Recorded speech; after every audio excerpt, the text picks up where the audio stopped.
guess just after how so many fourth quarters have gone this year, just I guess what was different about this one? What were the emotions like after you pulled it off? Well, we found a way this time. It was, even from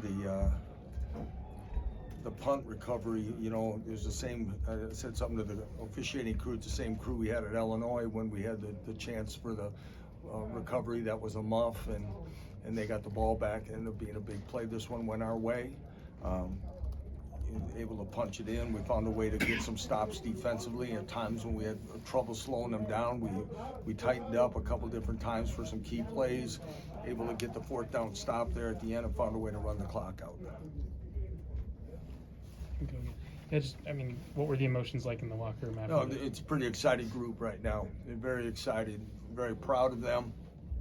We talked about it before, Henry, on what a long season this has been and disappointing in so many ways and frustrating for this group. But the thing that you've heard me say many weeks in a row is that this group has stuck together and continued to work, and it truly has.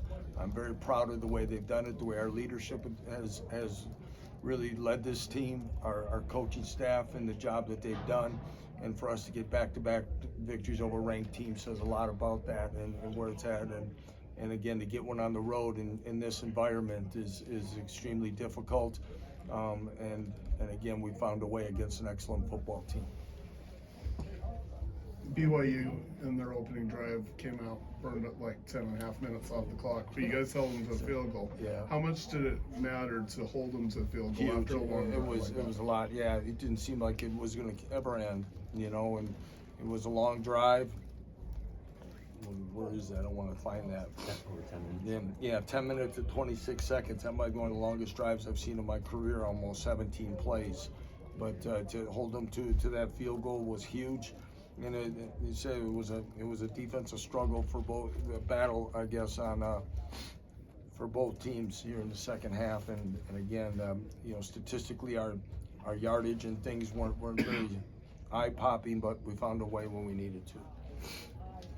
What were your thoughts on the atmosphere here, just the fans, the environment playing here? Well, we had heard, and Jeff Grimes, after working here a couple times and talking to a couple other conference coaches, talked about that this is one of the more difficult environments in our conference.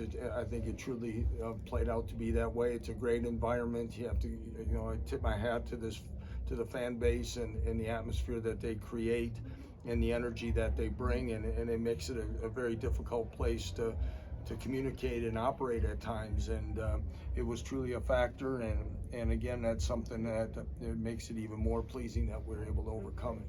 What do you credit to overcoming that kind of disadvantage with the crowd? Well, again, it's things you work on all week long. We talked about different ways to use our snap count. You're doing things, you work on it, you challenge your guys, you find different ways, and again, we've got a pretty good veteran group offensively that and starting at the quarterback position, he doesn't get rattled and he just keeps battling. And I thought he handled it all pretty well, especially because we were backed up most of that second half, operating out of that area. Mello had that interception right before halftime when they'd driven down to the 5. How important was it to keep them off the scoreboard at that juncture? Well, as you can see, it was a huge play, and for Mello to make another big play like that, was big. They elected to throw the fade route, and he made a play to get the turnover, especially with I'm sure they were aggressive in mindset, knowing that they had the ball coming out the second half. But as you try to, a lot of everybody talks about those, the middle 8 minutes of a ball game, and we, when you look at it, to come up with an interception and hold them to a field goal where there's probably opportunities for 2 touchdowns was probably a big telling point of this game. With the quick kick with Jalen punting, how often do you guys practice that? How'd you decide it was the right time to do that? We practice it every Thursday, and it's been something in my head coaching career, I think I've used it. We've done it every Thursday since I've been a head coach. I think we've done it 3 times, and 2 of them have worked out really, really well, and this was one of them. So it's something that we've worked on. It's something to have in just in case. Obviously, we didn't plan on it working the way it played out there, but it was huge. And again, Quentin Skinner, who's on the punt team to begin with, does a great job covering things. Was really aware of the situation, and landing on the ball. Lance, is that the separation in this league, that bounce of the ball from 1 to 16? It's probably a great example of what it is right now, because we, you know, like was asked earlier, we've been on the wrong side of those so much this year, but as you can say, we've said it to our guys from all along, and those of you that hear me on a regular basis talk about 3 to 5 plays that determine a game, and we could all probably name the 3 to 5 in this one that were huge, that probably could have swung the game either direction. And that's why I have such great respect for the BYU program and Solani Kitaki and the job that he's done. They're still right in the thick of playing for a conference championship, and I can see why you know, they've had the year that they've had compared to where they were last year. Just the improvements that they've made holistically. I think he's got this program in a great spot. Going into the 2-minute warning, they had 1st and 10 on the 15. How was the defense kind of able to get out of that unfavorable situation? What was it like during the 2-minute warning?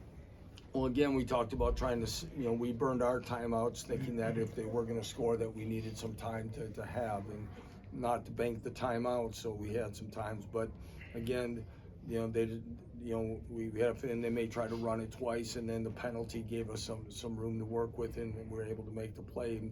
And came up with some good solid tackles. Probably some of our better tackling that we had done was in those later part of those drives, so it was huge to see. Anything else, Coach Leipold? Thank you, everyone.